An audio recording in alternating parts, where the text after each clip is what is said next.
Boa noite, nossos amigos e companheiros de estudos do Espiritismo. Muita paz para todos e voltamos com uma nova edição do programa Encontro com o Espiritismo, como dissemos, e hoje que é o dia 3 de março de 2022, na nova apresentação do nosso programa, nós escolhemos um tema a propósito de uma pergunta de uma jovem em nosso e-mail, que ela alega que foi muito injustiçada de uma pessoa a quem ela muito fez o bem, muito benefício a essa criatura, e essa criatura pagou com a ingratidão. E ela ficou, ainda continua revoltada, e demonstra um coração endurecido, ela diz, porque fez o bem e recebeu como pagamento uma ingratidão. E ela então faz essa pergunta que, à luz do Espiritismo, o que é que se pode dizer de uma situação desta?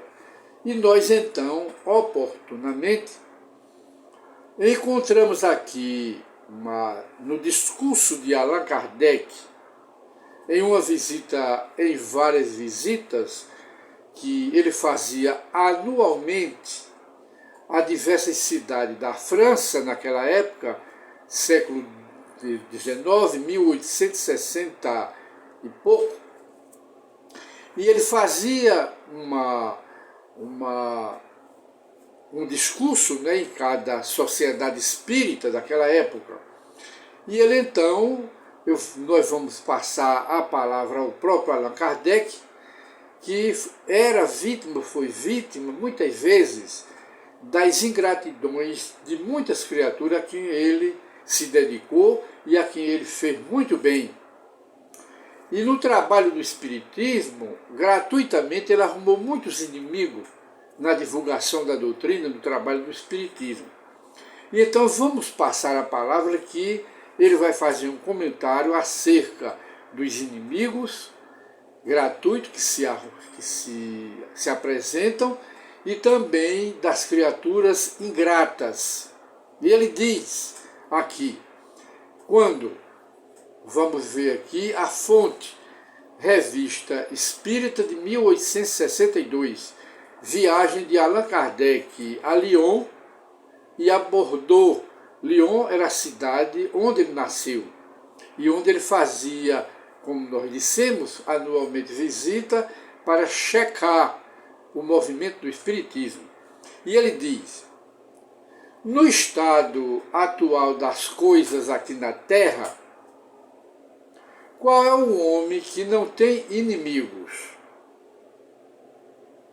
Para não tê-los, fora preciso não habitar aqui na Terra, pois esta é uma consequência da inferioridade relativa de nosso planeta e de sua destinação como globo, como mundo de expiação. E continua Kardec em sua sábia reflexão. Bastaria para não nos enquadrarmos na situação, praticar o bem? Bastaria isso? Não. O Cristo, Jesus de Nazaré, aí está para prová-lo. Se, pois, o Cristo, a bondade, por excelência, serviu de alvo a tudo quanto a maldade humana pôde imaginar a fazer contra ele, como nos espantarmos com o fato de o mesmo suceder àqueles que valem 100 vezes menos do que o Cristo? Esse é o raciocínio de Kardec, e ele continua: o homem que pratica o bem, isto dito em tese geral, deve, pois, preparar-se para se ferir nas pedras da ingratidão, para ter contra ele aqueles que, não praticando bem, são ciumentos da estima concedida aos que o praticam. Os primeiros, não se sentindo dotados de forças para se elevarem, procuram rebaixar os outros ao seu nível, quer dizer, os ingratos e os inimigos, obstinam-se em anular pela maledicência ou pela calúnia aqueles que os ofuscam praticando bem.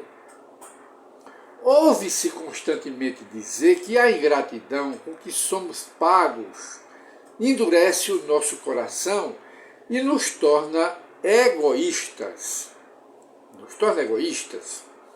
Ora, falar assim, continua Allan Kardec, dentro da sua sabedoria, de bom senso encarnado, como dizia Camille Flammarion, falar assim é provar que se tem o coração fácil de ser endurecido, uma vez que esse temor não poderia deter o homem verdadeiramente bom, caridoso, benevolente.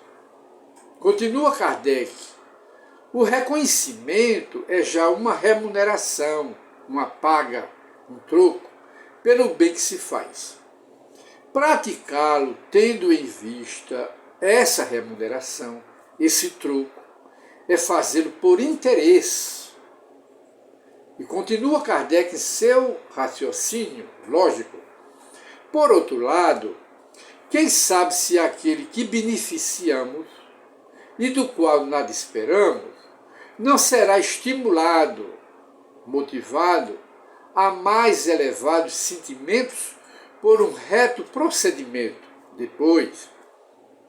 Esse pode ser, talvez, um meio de levá-lo a refletir, de suavizar sua alma, de salvá-lo depois da morte.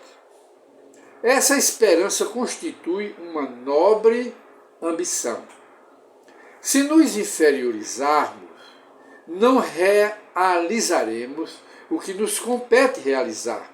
E continua Kardec para o encerramento. Vamos ver o que ele diz. Não podemos, entretanto, supor que um benefício aparentemente estéril na terra seja para sempre improdutivo. É muitas vezes um grão semeado e que não germina senão na vida futura, quer dizer, no além-túmulo, no depois da morte daquele que o recebeu.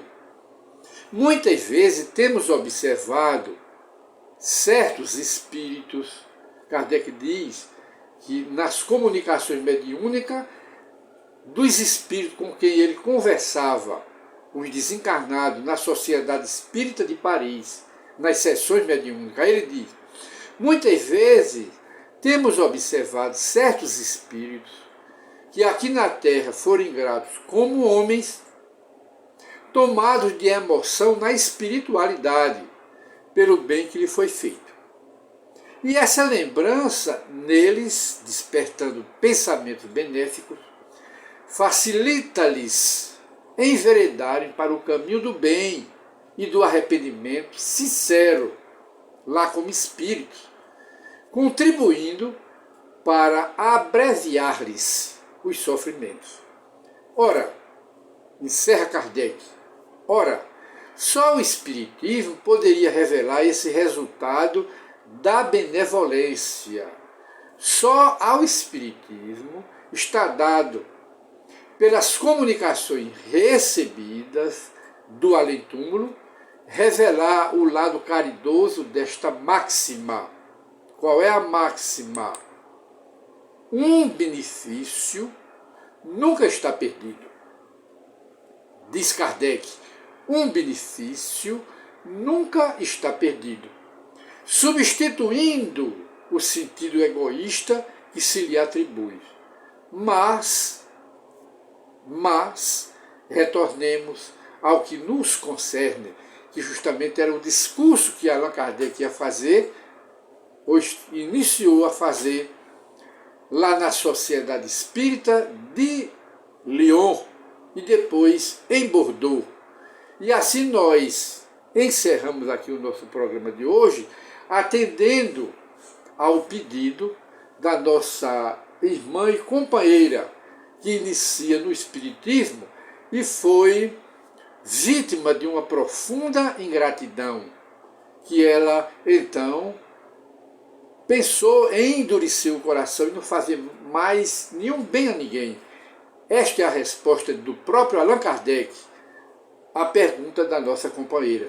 E assim nós encerramos o nosso programa de hoje, que foi uma reflexão, não é, do próprio Allan Kardec sobre os inimigos e os ingratos, mostrando ele que quem se decide a fazer o bem deve se preparar para receber as pedradas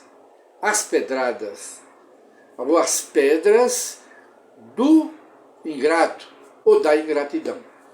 E antes de encerrar o nosso programa, nós vamos ler aqui de Torres Pastorino um texto muito breve que vai nos falar deste tema muito breve no livro Minutos de Sabedoria, que já é do conhecimento de todos, Minutos de Sabedoria. E lembremos, um benefício nunca está perdido, porque Deus nos recompensará. Aí diz aqui o pensamento no texto do nosso companheiro, o Torres Pastorino. Ele diz, assim como os universos foram criados pela palavra de Deus, assim também nossos pequenos mundos individuais são criados pelas nossas palavras, o nosso interior, pelas palavras, pelas atitudes e pelo procedimento. Porque a palavra vem do pensamento. A palavra vem do pensamento. E o pensamento também gera atitudes, gera procedimentos, gera ações. Primeiro temos que cuidar do pensamento, da ideia. Primeiro temos que cuidar. E o freio é do pensamento. A palavra dita o que está no pensamento. E diz-me ele mais, e as palavras são a manifestação dos pensamentos, a fim de criar um mundo de paz e beleza dentro de nós, de saúde e de felicidade, através de palavras amáveis e delicadas, corteses e animadoras. Encerra o nosso companheiro, dizendo, lembre-se de que, uma vez proferida uma palavra, nada mais a removerá. Porque palavra dita, pancada dada, leite derramado e oportunidade perdida não se recupera mais. Essa é que é a grande verdade da filosofia do Espiritismo. E hoje nós encerramos o nosso programa, mais um Encontro com o Espiritismo, e convidamos a todos para a reflexão sobre a doutrina espírita e principalmente sobre o tema de hoje, que foi a ingratidão respondida, analisada pelo próprio Allan Kardec. Muita paz para todos.